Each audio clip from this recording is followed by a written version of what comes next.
الناس المحترمه، ناس الشمال الناس المحترمه اللي سمعتها قايده وسلام حي الطاير بتنصفين يعني القوات المسلحه يعني الجيش المصري بتنصف وتصبح على احلى عرسان العريس والعروسه اخواتي واهلي وحبايبي ويخرب بيت اللي ساعدني بعد كده. على أن الثأر للدماء والمسمار الشعب يا ابو ادم والقصاص من القتلة والمجرمين حق علينا واجب أداء. وليعلم القاصي والداني أن للمصريين درعا يحمي ويصون أمن البلاد وسيفا يكسر الإرهاب والتطرف.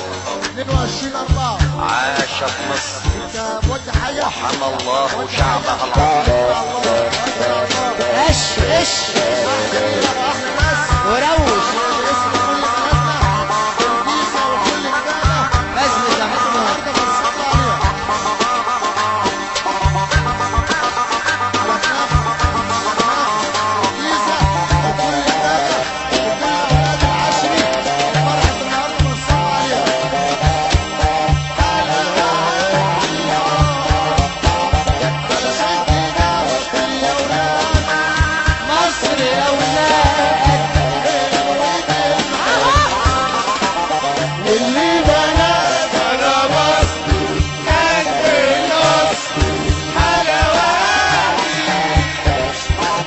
على شوية